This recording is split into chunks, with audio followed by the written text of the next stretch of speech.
자, 오늘 말씀으로 넘어가 보도록 할게요. 자, 오늘 말씀으로 넘어가면요. 지금까지 1장에서 6장 7절 말씀까지는 그 5가지 제사를 살펴봤었죠. 근데 이 5가지 제사는 누구를 위해서 기록한 그 5가지 제사 규정이냐면 백성을 위한 거였어요. 왜냐면 백성이 자기가 각각의 이러이러한 죄를 지었을 경우에 어떤 제사를 드려야 되는지, 어떻게 제사를 드려야 되는지에 대해서 설명을 했거든요. 그래서 지금까지는 제사를 어떻게 드릴 것인지에 대해서 설명이 잘 돼 있었죠. 동물을 가져와라, 안수해라, 그리고 그 동물을 죽여라, 각을 떠라, 기름과 피 이런 것들을 다 분리해라, 막 이런 식으로 설명이 되어 있었어요. 그런데 이 오늘 볼 6장 8절 말씀부터는요, 다시 한번 제사의 규정이 나오거든요. 그런데 이번에는 대상이 달라요. 백성을 위한 규정이 아니라 이 제사를 집행하는 누구? 제사장을 위한 규정입니다. 그래서 제사장들이 각각의 제사를 어떻게 이끌어 가야 되는지에 대해서 설명하고 있어요. 그래서 차이점이 하나 생깁니다. 자, 차이점이 하나 생겨요. 먼저 백성을 위한 제사 규정. 그 레위기 1장부터 6장 7절까지는 제사에 대한 설명이 이 순서대로 기록되어 있었죠. 그래서 여러분들 제가 아까 5가지 제사가 뭐였죠 했을 때 이 순서대로 얘기를 했잖아요. 여러분들 번제, 소제, 화목제, 속죄제, 속건제. 그런데 제사장을 위한 제사 규정 순서에는 순서가 바뀝니다. 어떻게 바뀌었죠? 뭐가 제일 뒤로 빠져요? 화목제가 제일 뒤로 빠져요. 자, 그 이유에 대해서 설명해 보려고 하는데 이유는 생각보다 간단합니다. 제사 제물의 처리 방법이 이 순서대로 다르기 때문이에요. 이게 무슨 말이냐면 전에 백성을 위한 제사 규정 때는요, 번제, 소제, 화목제와 속죄제, 속건제의 성질이 조금 달랐었잖아요. 그래서 목사님이 그 번제, 소제, 화목제와 속죄제, 속건제의 차이점은 뭔가요? 이렇게 질문을 했던 것처럼 지난주 그 주보 질문이 그거였거든요. 자, 그리고 말씀 노트에도 첫 번째가 그거죠. 번제, 소제, 화목제와 속죄제, 속건제의 차이점은 무엇인가요? 네, 그렇게 그 제사의 성질 때문에 나눠져 있었다라고 한다면 이번에는요, 제사장을 위한 제사 규정에서는 제물 처리 방법이 조금씩 달라요. 네, 어떻게 다르냐면 번제는, 여러분 번제 기억나나요? 제물을 어떻게 처리했죠? 모두 다 불로 태웁니다. 그러니까 다 태웠어요, 번제는. 그 다음에 소제와 속죄제와 속건제는 3개가 똑같은데요, 어떻게 하냐면 하나님께 드릴 부분은 하나님께 불로 태우고요, 그리고 나머지 부분은 누가? 제사장이 갖습니다. 제사장. 그러니까 하나님께 드릴 부분은 하나님께 드리고 하나님께서 허락하신 어떤 부분이 있는데 그 부분은 제사장 소유가 됐어요. 그래서 제사장이 갖고 제사장이 먹고 할 수 있었던 거. 화목제는 조금 더 달라지죠. 일부는 하나님께 드리고 일부는 제사장이 갖고 또 일부는 백성이 나눠 먹고. 그래서 이 제물의 처리 방법이 이 5가지 이렇게 다릅니다. 번제 다르고 소제, 속죄제, 속건제가 다르고 화목제가 다르고. 그래서 화목제가 다른 성향을 가지고 있기 때문에 화목제를 가장 나중으로 빼 놓았습니다. 네, 이거 설명하려고 했는데 이겁니다. 자, 그럼 이걸 기억하고 우리 한번 말씀으로 들어가 보도록 할게요. 먼저 첫 번째는 이제 번제에 대해서 설명을 하고 있어요. 번제에 대해서 우리 9절과 12절과 13절 말씀을 계속 읽을 거거든요. 그 가운데 여러분들 공통점을 한번 찾아보세요. 공통점 같이 읽어보겠습니다. 시작. 아론과 그의 자손에게 명령하여 이르라. 번제의 규례는 이러하니라.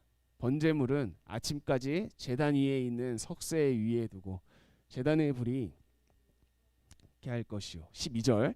제단 위의 불은 항상 피워 제사장은 아침마다 나무를 그 위에서 태우고 번제물을 그 위에 버려놓고 화목제의 기름을 그 위에서 불사를 찌며 13절.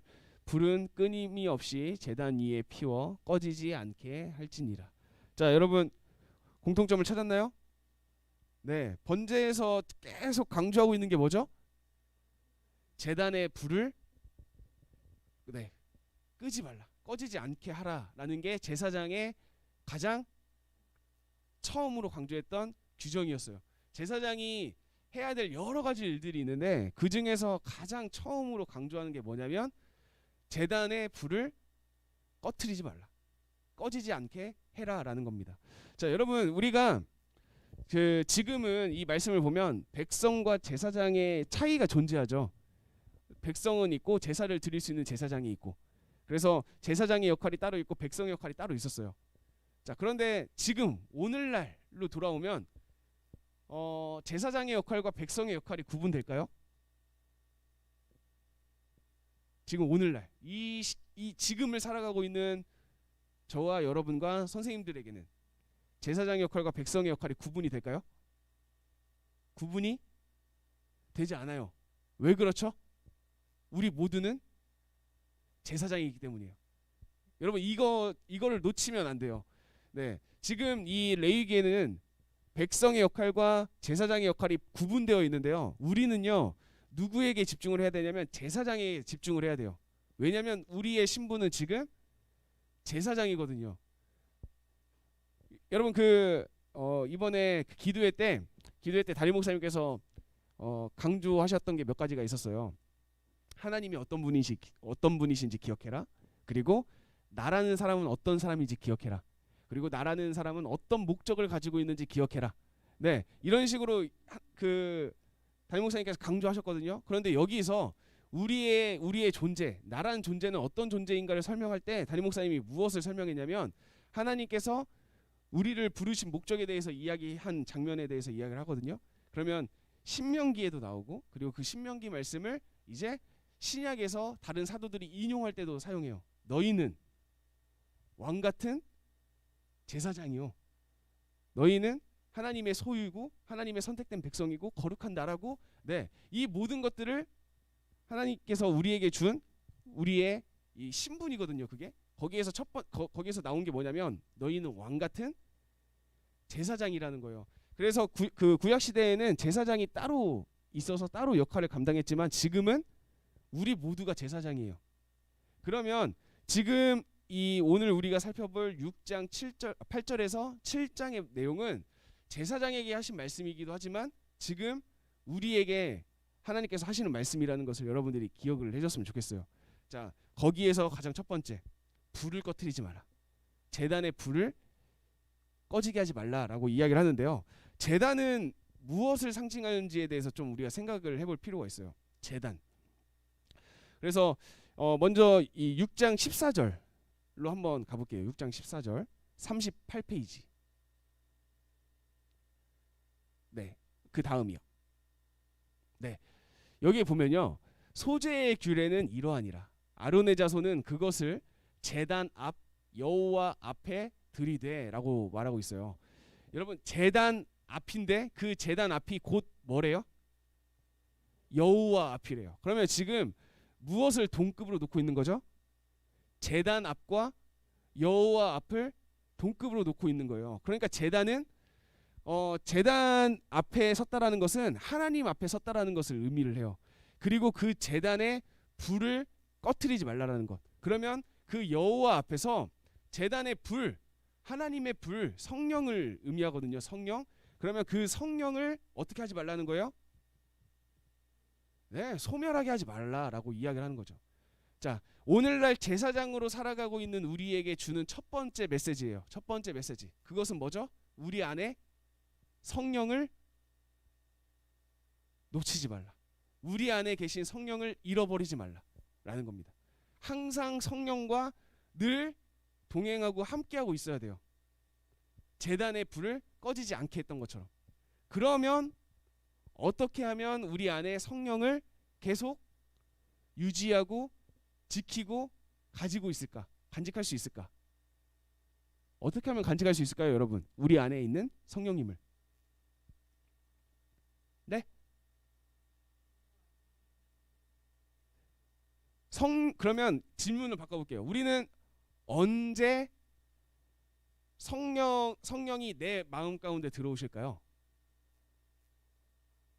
언제 성령이 딱 들어올까요, 우리 안에?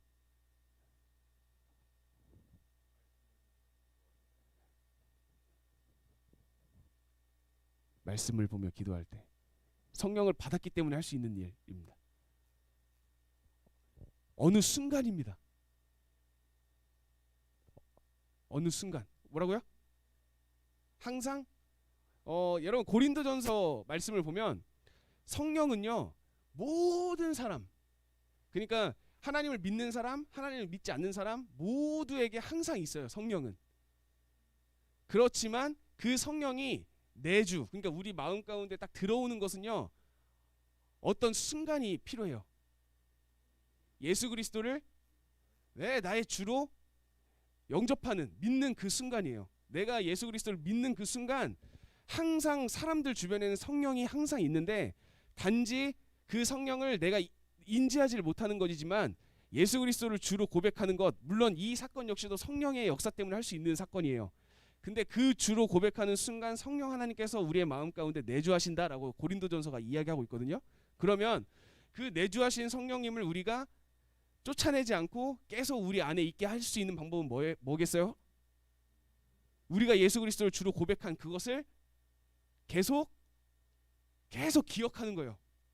예수님은 나의 주다. 예수님은 나의 주님이시고 나는 지금 예수님을 믿고 살아가는 사람이다 라는 것을 계속 반복하면서 사는 거죠. 계속 내가 잊을만 하면 생각날 수 있게 하고 아니면 아예 잊지 않을 수 있도록 나만의 방법을 찾고, 이게 내 안에 계신 성령의 불을 꺼지지 않게 하는 방법이라는 것, 그것을 여러분들이 기억을 해주시면 좋겠습니다. 자, 그 다음에 이 레위기 6장 10절 말씀을 보면 제사장은 세마포 긴 옷을 입고 세마포 속바지로 하체를 가리고 제단 위에서 불태운 번제의 재를 가져다가 제단 곁에 두고라고 되어 있어요.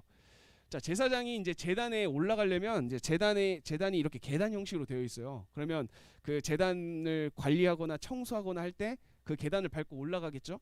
그런데 그때 세마포 속바지를 가지고 하체를 가리라고 이야기를 합니다. 그러니까 이 당시에는 아마도 그 긴 옷을 입고 속옷을 따로 입지 않았던 것 같아요. 그러다 보니까 속옷을 입지 않고 이 계단 위로 올라가게 되면 밑에 있는 사람들은 그 사람들의 그 은밀한 부분들이 보이겠죠. 그러니까 그것들을 방지하기 위해서 제사장은 제단에 관련된 일을 하기 전에는 속바지로 하체를 가려라라고 이야기를 하고 있는 거예요. 그러면 하체를 가리라는 이유는 뭘까요? 왜 가려야 될까요? 왜 가릴까요? 여러분, 아담과 하와가 죄를 짓고 난 다음에 왜 가렸죠? 부끄러움을 가린 거예요. 그러니까 죄를 가리라는 거거든요. 제단 앞이 아까 하나님 앞이라고 했었잖아요.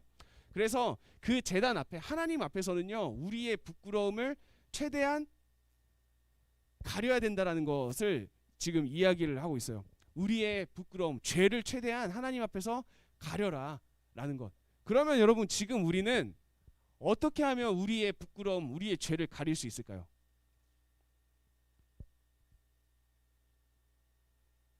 여러분, 하나님 앞에 나아가는데 어떻게 하면 여러분들의 죄, 여러분들의 부끄러움을 감출 수 있습니까? 이게 되게 간단한 문제 아닐까요, 여러분? 우리의 죄를 감출 수 있는 유일한 방법.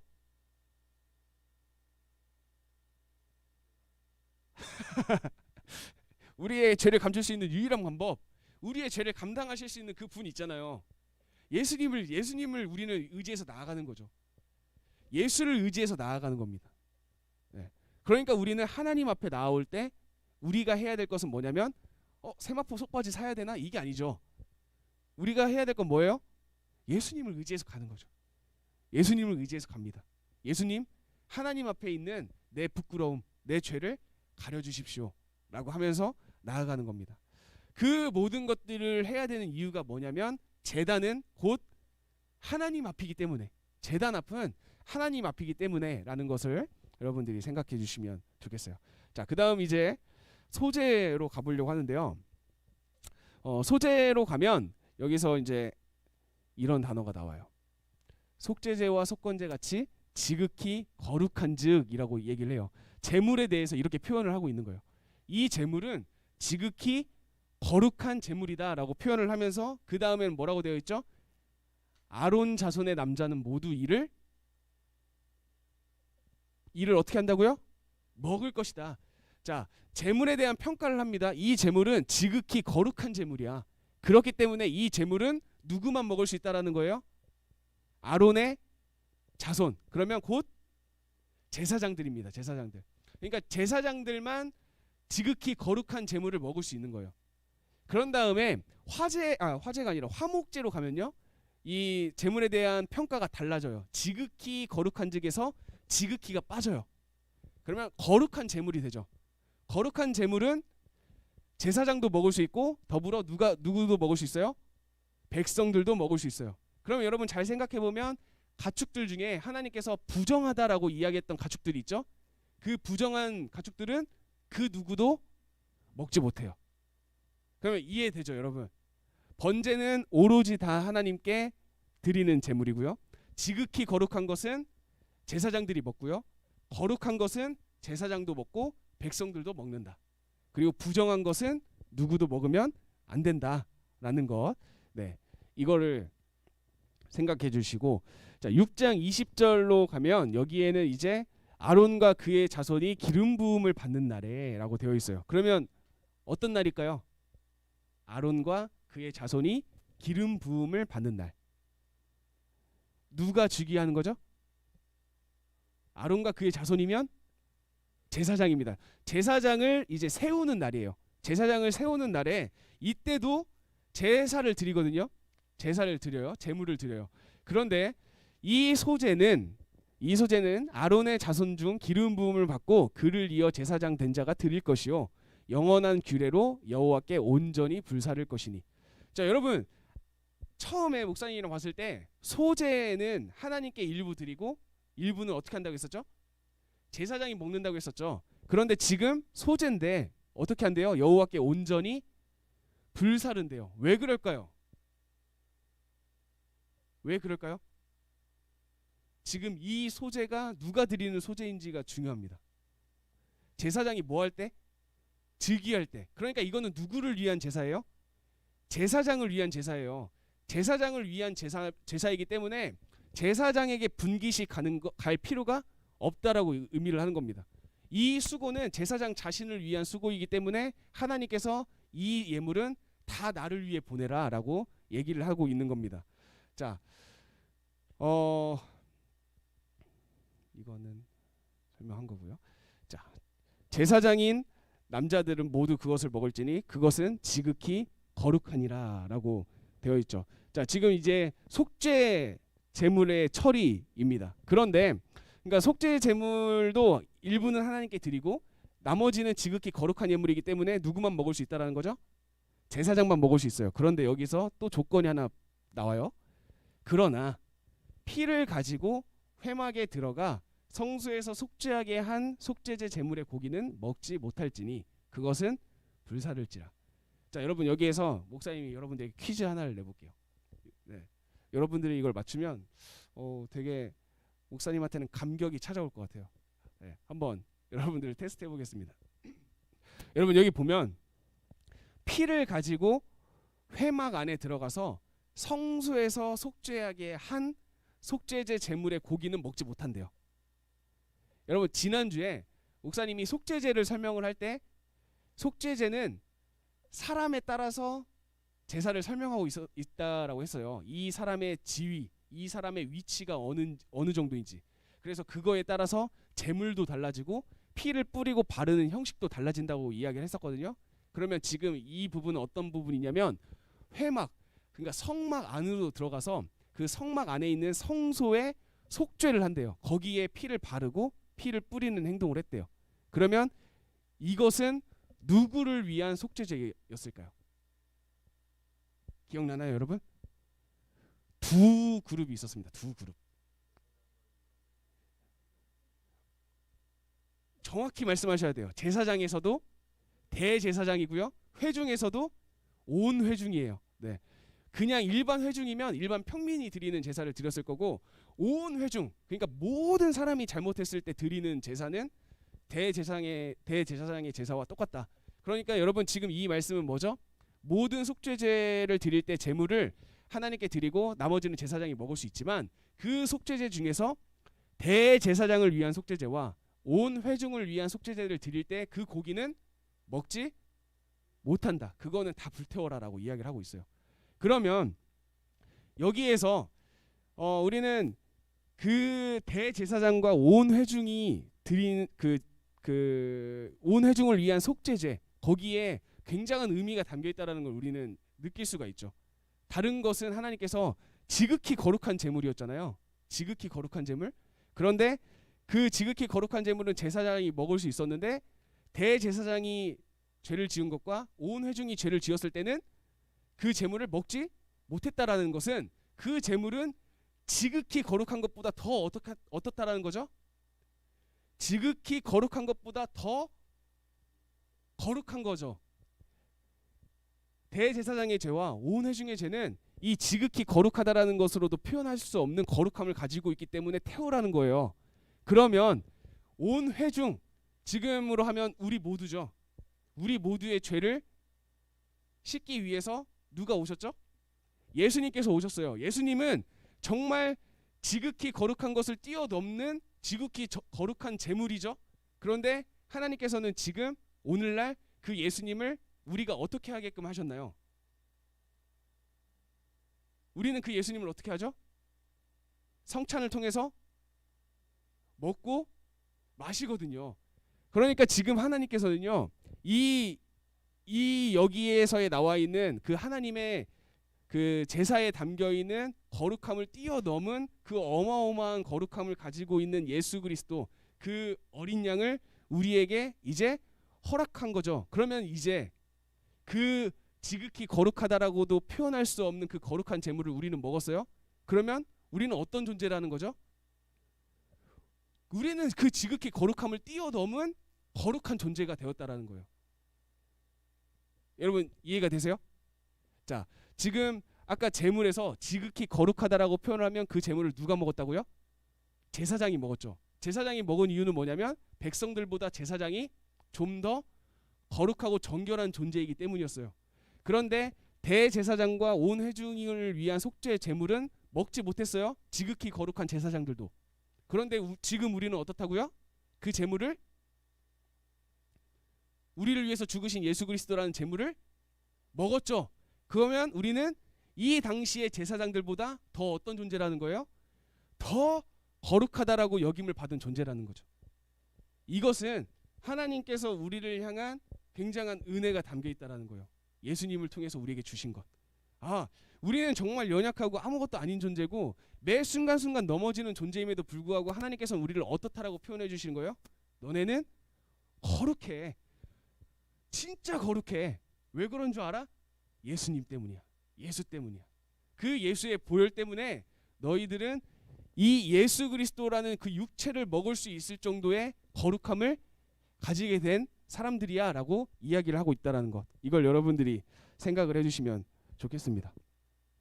자, 그걸 설명하고요. 그 다음에 이제 속죄제, 속건제로 가볼 텐데요. 여기서 이제 중요한 것만 좀 보려고 해요. 속죄제와 속건제는 규례가 같대요. 그래서 속죄제만 설명하고 속건제는 잘 설명하지 않고 넘어가요. 여기 성경에서도. 그러면서 이제 제사장의 분깃에 대해서 이야기를 하거든요. 분깃에 대해서. 그래서 사람을 위하여 번제를 드리는 제사장, 곧 그 제사장은 그 드린 번제물에 무엇을 갖는 거예요? 가죽을 갖습니다. 이 가죽은 제사를 드린 사람의 소유가 되는 거예요. 제사장의 모두의 소유가 아니라 그 제사를 집행한 사람의 소유가 됩니다. 자, 그 다음에 화덕에 구운 소제물과 냄비나 철판에서 만든 소제물. 그러니까 공통점은 뭐죠? 열을 가해가지고 만든 소제물은 누구 거래요? 다 그 제사를 드린 사람 거래요. 제사를 드린 사람 거. 자, 그런데 다른 소제물, 그러니까 열을 가해서 만든 소제물이 아니라 기름을 섞은 것이나 마른 소제물들은 어떻게 된대요? 아론의 모든 자손이 균등하게 배부할 거야라고 이야기를 합니다. 자, 제사장들이 얻는 것들 중에서도요, 이 소유가 각각 다른 거예요. 자, 제사를 드린 제사장에게는 제물의 가죽과, 그리고 혹시 그 제사가 소제라고 한다면 소제물을 구워서 열을 가해서 만든 그 뭐라고 해야 될까? 빵이라고 해야 될까요? 아무튼 그런 것들은 제사를 드린 사람들이 갖고 먹는다. 하지만 그 외에 나머지 것들은 아론의 모든 자손, 모든 제사장들이 균등하게 분배해라고 이야기를 하고 있는 거예요. 그런데 여기서는 우리가 또 그냥 넘어갈 수 있겠지만 여기에는 또 하나님의 또 나름대로의 그 메시지가 담겨 있어요. 여러분 제사장들 중에서도 몸이 불편하고 힘들었던 제사장들이 분명히 존재했을 거예요. 그러니까 신체가 조금 불편하거나 이 거동이 불편하거나 하는 제사장들, 그러면 그 제사장들은 제사를 집례를 못 하겠죠. 그럼 제사를 집례를 못하면 제사장에게 주는 그 분깃을 얻지를 못하는 거죠. 근데 이때 당시에는 그런 게 없을까요, 여러분? 아, 나는 저 제사장에게 제사를 드리고 싶어. 나는 이 속죄제를 드리는데 이 제사장 말고 이 제사장이 내 제사를 담당해줬으면 좋겠어. 그래서 어떤 인기 있는 제사장이 생긴다고 해보세요. 그래서 모든 사람이 이 사람한테만 제사를 드리려고 해요. 그러면 이 사람이 갖게 될 분깃이 어떻게 되겠어요? 계속 쌓이게 되겠죠. 그리고 상대적으로 제사를 집례하지 못하는 제사장은 그것을 못하게 됩니다. 그래서 하나님께서는 제사장이 꼭 가져야 될 부분만 이야기를 해주고 나머지는 어떻게 분배하라고요? 균등하게 분배하라고 이야기를 하고 있어요. 이것은 하나님의 그 소외되고 어렵고 힘이 없는 사람들을 향한 하나님의 마음이 담겨 있다는 것을 여러분들이 기억을 했으면 좋겠어요. 우리도 역시 다 제사장들이라고 했거든요. 그러면 우리도 어떤 사람에게는 굉장히 분깃이나 소유가 하나님께서 허락하셨기 때문에 많은 사람들이 있을 거고, 어떤 사람은 내가 굉장히 노력하는데도 불구하고 소유를 많이 누리지 못하고 분깃이 별로 없는 사람들도 있을 거예요. 그런데 하나님께서 말씀하시는 건 뭐죠? 모든 제사장들이 같이 잘 살 수 있게끔 균등하게 분배할 것도 마련해라 라고 이야기를 하면서 모든 제사장을 위한 정책을 하나님께서 펼치신 거죠. 그러면 우리는 이것을 통해서 하나님께서는 어느 한 사람만 특출나게 잘 되고 잘 사는 것보다 더 중요한 게 뭐냐면 이 모든 사람들이 함께 행복하게 그리고 넉넉하게 누리면서 살아갈 수 있는 환경, 그 환경을 하나님께서는 되게 중요하게 여기시는구나 라는 것을 우리는 생각해 볼 필요가 있다라는 거죠. 자, 마지막입니다. 이제 화목제로 왔어요. 자, 화목제물의 고기는 드리는 그날에 먹으래요. 어떤 화목제? 어떤 화목제요? 감사함으로 드리는 화목제. 화목제의 종류에는 크게 세 가지가 있었어요. 감사, 그리고 자원, 그리고 서원, 이렇게 세 가지입니다. 자, 그런데 그 중에서 감사함으로 드리는 화목제물의 고기는 그 날에 다 먹으래요. 그리고 서원이나 자원하는 것이면 그 먹을 수 있는 기간을 하루 연장을 시켜요. 이튿날까지 먹을 수 있다라고. 네, 이렇게 하는 이유는요. 아무래도 그렇게 사람들이 생각을 합니다. 보통 감사를 통해서 감사하기 때문에 화목제를 드렸을 때의 제물과 서원이나 자원해서 드리는 제물의 크기가 좀 달랐다. 그래서 서원하거나 자원할 때 드리는 제물의 크기가 더 컸기 때문에 먹을 수 있는 시간을 조금 더 줬다라고 생각하는 학자들이 좀 더 많습니다. 그런데 여기서 더 중요한 건 뭐냐면 왜 하나님께서 첫째 날 아니면 둘째 날까지 이 모든 음식을 먹게 했을까라는 게 거기에 담겨 있는 이유가 중요해요. 그 이유는 크게 두 가지를 생각해 볼 수 있거든요. 첫 번째, 위생 때문이에요. 위생. 네. 위생 때문이라는 건 뭐죠? 더 오랫동안 놔두면 음식이 부패되거나 상하기 때문에 하나님께서는 최대한 빨리 먹어라 라고 이야기를 하셨을 거고요. 두 번째 이유가 중요합니다. 두 번째 이유는 뭘까요? 먹을 수 있는 기간을 줄여놔야 이 화목제에 담겨진 의미가 온전하게 펼쳐질 수 있어요. 화목제에 담겨진 의미는 뭐였죠? 음식을 나누는 거였어요. 음식을 나눠서 빨리 먹는 것. 그러면 만약에 여러분 소를 잡았어요. 제사를 화목제물로 소를 잡았어. 그러면 그 소를요 며칠 만에 먹어야 된다는 거죠. 빠르면 그날 아니면 다음 날까지. 그러면 이틀 동안 그 큰 소를 다 먹어야 돼요. 그럼 어떻게 하겠어요? 어떻게 하죠? 사람들을 다 끌어 모으는 거죠. 야 너도 와. 야 너 와야 돼. 너 와야 돼. 막 이렇게 되는 거죠. 자, 여러분들에게 그 맘스터치 햄버거가 2,000개가 생깁니다. 2,000개가 생기는데 명령이 떨어져요. 야, 이 2,000개 오늘 안에 다 먹어야 돼. 그럼 여러분들 어떻게 할래요? 아, 뭐 그럴 수도 있겠네요. 네. 네. 2,000개 어떻게 할래? 그러면 여러분들 뭐 할 거예요? 네, 친구들 막 불러야죠. 야, 여기 햄버거 엄청 많아. 야, 햄버거 빨리 와. 야, 너네 학교 다 와도 돼. 이렇게 하면서 사람을 다 끌어모으는 거죠. 그래서 이 최대한으로 내가 가지고 있는 그 음식을 다 처리하기 위한. 그래서 이렇게 기한을 짧게 뒀다라는 것은 하나님께서 이 화목제에 담겨져 있는 의미를 극대화시키기 위한 하나의 방법이다라는 것 여러분들이 생각해 주시면 좋겠습니다. 자, 화목제뿐만 아니라 모든 제사를 드릴 때 하나님께서 절대 먹지 말라고 한 게 두 가지가 있어요. 절대 손대지 말라는 것. 첫 번째는 여기에 나오는 기름입니다. 기름. 자, 여러분 그 기름이 무엇을 상징한다고 했었는지 기억나나요? 기름. 막 그 성물, 그러니까 성소 안에 있는 물건에 다 기름 이렇게 바르고 막 했었거든요. 기름이 뭘 상징한다고요? 네, 하나님의 영을 상징합니다. 기름, 하나님의 영을 상징하고 기쁨을 상징하죠. 그러니까 지금 이 기름을 먹지 말고 하나님께로 올리라는 것은 이 기름은 누구 것이라는 거죠? 하나님의 것이라는 거예요. 그러니까 성령과 기쁨, 이것은 하나님의 것, 하나님의 영역이라는 겁니다. 여기는 내 영역이야. 건들지 마라 라고 이야기를 하죠.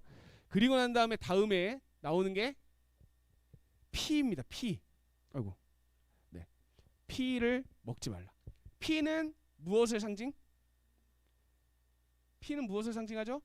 생명입니다. 피는 생명이에요. 피는 생명을 상징하기 때문에 예수님께서 십자가에서 피를 다 쏟으신 거예요. 그 생명을 다 주기 위해서 쏟으신 겁니다. 그러니까 피는 생명을 상징해요. 그리고 피도 하나님께 올려드려요. 이 말은 생명은 하나님의 것, 하나님의 소유라는 겁니다. 그러니까 지금 하나님께서는 어떤 제사를 하든지 기름과 피는 내 거야 라고 이야기를 합니다. 그래서 기름이 가장 많이 붙어있는 곳이 그 인간도 마찬가지지만 기름이 가장 많이 붙어있는 곳이 내장이거든요. 그러니까 그 내장은 다 하나님께 올려드리는 거예요. 왜냐하면 기름 덩어리이기 때문에. 그것은 이 내장은 인간이 뭐 잘 안 먹기도 뭐 우리나라는 다 먹죠. 네. 네. 이 내장은 그때 당시에는 사람들이 잘 먹지도 않았고, 그러니까 하나님께서는 이 내장은 내 거야라고 이야기를 하는 거죠. 하지만 거기에는 어떤 의미가 담겨 있냐면 성령, 하나님의 영, 거룩하게 하는 것, 그리고 생명에 관한 것은 내 소유다라는 하나님의 메시지가 담겨 있다라는 것 여러분 생각해 주시고, 그다음에 이제 화목제물에 보면 제물의 기름과 가슴, 그러니까 제물의 그 가슴, 여러분 그 우리 닭을 먹으면 되게 퍽퍽한 것 있죠. 퍽퍽하지만 가장 어떻죠? 그곳에 양이 많아요. 그러니까 고기의 양이 가장 많은 곳이에요. 그러니까 그 제물의 기름과 가슴을 가지고 와서 하나님 앞에 흔들어 요제로 삼으래요. 여러분 요제랑 이제 거제가 나오는데 이거는 제사 방법이에요. 제사 방법. 자, 요제는요, 예, 흔들 요자거든요. 제물을 어떻게 하는 거예요? 흔드는 겁니다. 그런데 막 이렇게 흔드는 거 아니에요. 이렇게 흔드는 게 아니라 두 손으로 올린 상태에서 이렇게 좌우로 흔드는 거예요. 이게 요제고요. 그 다음을 보면 화목제물의 오른쪽 뒷다리. 자, 뒷다리 하면 여러분 딱 생각나나요? 네, 다리, 닭다리 하면 여러분 닭다리가 어떤 곳이죠? 서로 먹기 위해서 싸우는 곳이잖아요. 그러니까 이 근육량과 살이 되게 그 잘 섞여 있어가지고 되게 맛있는 부위. 그 오른쪽 뒷다리를 제사장에 주어서 그것은 어떻게 하래요? 거제는 들어 올리는 제사예요. 그러니까 사실 요제나 거제나 비슷해요. 어떻게 하는 거죠? 하나님께 올려드려요. 그리고 요제는 한 단계가 더 있을 뿐이에요. 여기서 흔드는 거죠. 그러니까 이 거제든 요제든 이 모든 것은 어떤 의미냐면 이 모든 것은 다 누구 겁니다? 하나님 겁니다 라고 올리는 거예요. 네. 그렇지만 하나님께서는 어떻게 하시죠? 잘 보세요. 처음에 기름과 가슴을 올려드립니다. 그런데 하나님께서 어떻게 하시죠? 기름은 불사르고 가슴은 제사장들에게 줍니다. 그러니까 다 하나님의 건데 너네한테 줄게 라고 하는 거죠. 그리고 뒷다리도 마찬가지. 뒷다리를 제사장에게 주어 거제를 삼을지니 어떻게 해요? 오른쪽 뒷다리는 제사장의 소득이에요. 피와 기름은 하나님의 거고. 그러니까 여러분 여기에는요. 지금 재물의 가장 맛있고 중요한 부분도 내 거야라고 이야기를 하고 있는 거예요. 하지만 내 거지만 어떻게 하는 거죠? 하나님께서 주는 거예요. 이것이 뭐의 의미를 담겨 있냐면 우리의 11조의 의미가 담겨 있어요. 11조의 의미. 사실 우리가 얻은 소득 전체가 하나님의 거예요. 그래서 우리는 그 소득을 하나님께 드리는 거죠. 그런데 하나님께서는 그것을 받으시고 어떻게 하는 거예요? 10의 9를 우리에게 주는 거예요. 왜냐하면 이게 사람들이 살아갈 때 필요하기 때문에. 여러분 그래서 11조에 담겨있는 신앙은 이런 신앙인 거예요. 하나님 내가 100만 원을 벌었기 때문에 하나님께 10만 원 드릴게요. 이게 아닌 거예요. 내가 100만 원 벌었으니까 이 100만 원은 다 하나님의 겁니다. 그런데 하나님께서 우리에게 이렇게 말씀하시는 거죠. 야 너네들 여기에서 살아갈 때 필요하니까 내가 90만 원 줄게. 내 거지만 너네들에게 줄게. 그러니까 11조는 이러한 우리의 믿음의 선포가 담겨 있는 거죠. 내가 가지고 있는 모든 돈은 모든 재물은 다 하나님의 겁니다. 그런데 하나님께서 그 재물 중에서 10분의 9를 우리에게 주는 거예요. 완전히 생각이 바뀌는 거죠. 여러분 나중에 여러분들이 한 달에 1억을 벌어요. 그러면 1,000만 원 하나님 내가 10,000원 받았을 때 1,000원 드리는 건 괜찮았는데 1억 받았는데 1,000만 원 드리니까 너무 크네? 이런 마음이 들겠지만 생각을 바꿔야 되는 거죠. 이 1억 전체가 하나님의 거예요. 근데 하나님께서 우리에게 9천이나 주는 거예요. 네. 이거를 우리가 생각해야 됩니다. 그러니까 11조에 담겨있는 마음은 이런 마음이다라는 거. 그래서 이 중요한 게 하나님, 이 모든 게 다 하나님 거지만 하나님께서 사람들이 살아갈 때 필요한 것은 허락해 주신다는 의미구나라는 것을 여러분들이 생각을 하면 될 거고요. 자 마지막 정리를 하도록 할게요. 오늘 본문 6장 8절에서 7장을 통해서 우리가 기억해야 될 메시지가 3가지가 있어요. 그 3가지 메시지 여러분들이 기억하시면 됩니다. 그래서 앞에 내용은 여러분들 다 잊어도 괜찮아요. 또 이 내용만 기억을 하세요. 네. 이 오늘 본문을 통해서 하나님께서 우리에게 주시는 확실한 메시지 첫 번째 어떤 하나님? 제사장을 책임지시는 하나님. 그러니까 하나님께서는 제사장을 특별히 부르셨거든요. 어떤 일을 하기 위해서? 하나님과 백성 사이를 연결하기 위해서 부르신 사람들이 제사장이거든요. 그런데 이 제사장이 지금 오늘을 살아가고 있는 누구라고 했어요? 우리 모두거든요. 우리 역시도 제사장으로 살아가거든요.